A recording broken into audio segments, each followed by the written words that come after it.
starting the revision of all future tenses with affirmative, negative, interrogative and negative interrogative. বিভিন্ন টেন্সের ক্ষেত্রে ভার্বের জায়গায় কি কি ফরম্যাট আসবে আমরা দেখব এখানে। আর সাবজেক্ট নিতেছি দে, তাহারা এবং প্রিন্সিপাল ভার্ব নিতেছি আমি কেলা করা। এখন দেখা যাক ফিউচার ইনডিফিনিট টেন্সে অ্যাফার্মেটিভ, নেগেটিভ, ইন্টারোগেটিভ এবং নেগেটিভ ইন্টারোগেটিভ কীভাবে হয়। দেখুন সেন্টেন্স স্ট্রাকচার হবে সাবজেক্ট প্লাস শ্যাল কিংবা উইল, আর তারপরে আসবে ভার্বের বি1 ফর্ম, তারপরে রিসিভার। ওকে, কিন্তু সেটা আমি নিচ্ছি না, এই অংশটাই দেখব যেটা হচ্ছে বিশেষ অংশ শেখার জন্য। ওকে, তো তাহারা খেলিবে, দে উইল প্লে, তাহারা খেলিবে না, দে উইল নট প্লে। ওই যে উইল বা শ্যালের পরে নট আর তারপরে এই ভার্বের বি1টা আসবে। এখন তাহারা কি খেলিবে, তো এখানে শ্যাল কিংবা উইল আসবে সাবজেক্টের পরে, আর সাবজেক্ট যাবে সেখানে, আর বাকি ভার্বের বি1 ফর্ম আসবে। তো এখানে নিয়ে আসবো আমরা উইল দে প্লে, তাহারা কি খেলিবে, তাহারা কি খেলিবে না, আমরা এখান থেকে করতে পারি will they not play, will they not play, কিংবা এ ধরনের বলতে পারেন উইল নট দে প্লে।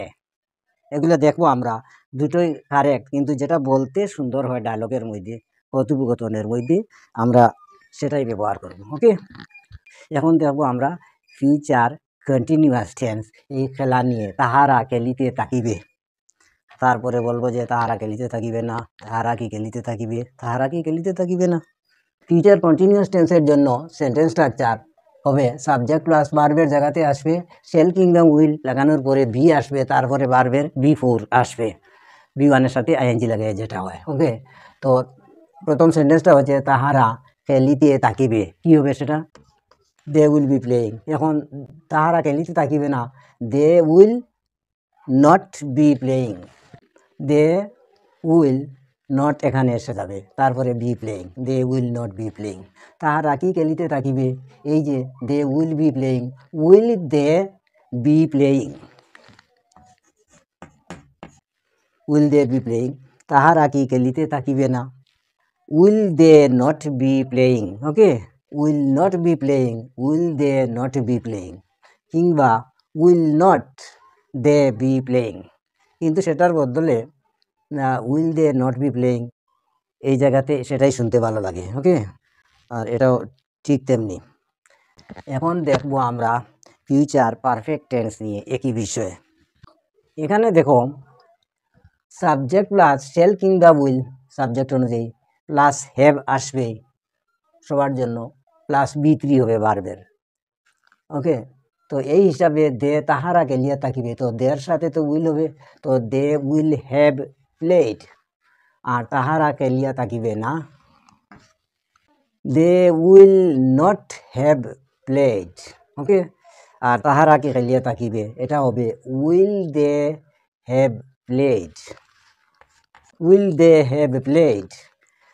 আসলে এই সেন্টেন্সগুলা যদি এরকম হয়, যেমন তাহারা 20 মিনিটের মধ্যে খেলিয়া থাকিবে, 20 মিনিটের ভিতরে খেলিয়া থাকিবে কিনা, এগুলো লাগে আসলে টাইমগুলা, কিন্তু আমরা ছেড়ে দিলাম জাস্ট এখানের পার্থক্যগুলো দেখার জন্য, সিম্পলভাবে এগুলো নেওয়া যায়। ওকে, তো যাই হোক, তাহারা কি খেলিয়া থাকিবে না, কি হবে সেটা will they not have played. এখন দেখো আমরা ফিউচার পারফেক্ট কন্টিনিউয়াস টেন্স নিয়ে। ফিউচার পারফেক্ট কন্টিনিউয়াস টেন্সের জন্য sentence structure subject plus shall কিংবা উইল, তারপরে হ্যাভ বিন, তারপরে ভার্বের প্রেজেন্ট পার্টিসিপল বি4 ফর্মটা আসবে, তারপরে রিসিভার। ওকে, তাহলে তাহারা খেলিতে থাকিবে, আর এই সেন্টেন্সটা ফিউচার কন্টিনিউয়াস টেন্সের মতো লাগে। কথা হচ্ছে এখানে সময় যুক্ত করি নাই আমি, সময় তো যুক্ত হবে, যেমন তাহারা খেলা করিতে থাকিবে বাই 5:30 PM, সেই অংশটা আমি যোগ করলাম না সময় বাঁচাবার জন্য। ওকে, তো ঠিক আছে, তাহারা খেলিতে থাকিবে, they will have been playing, before playing, play থেকে প্লেয়িং, আর তাহারা খেলিতে থাকিবে না, they will not have been playing. পরেরটা হচ্ছে তাহারা কি খেলিতে থাকিবে, যেমন তাহারা কি 5টা 30 মিনিট পর্যন্ত খেলা করিতে থাকিবে, এরকমও আসবে টাইম লিঙ্ক হয়ে, আমি সেগুলো দেখাচ্ছি না এখানে। তারা কি খেলিতে থাকিবে, will they have been playing, প্রশ্নবোধক। তাহারা কি খেলিতে থাকিবে না, will they not have been playing. Okay, কিংবা এটা will not they have been playing, সেটাও বলা যাবে।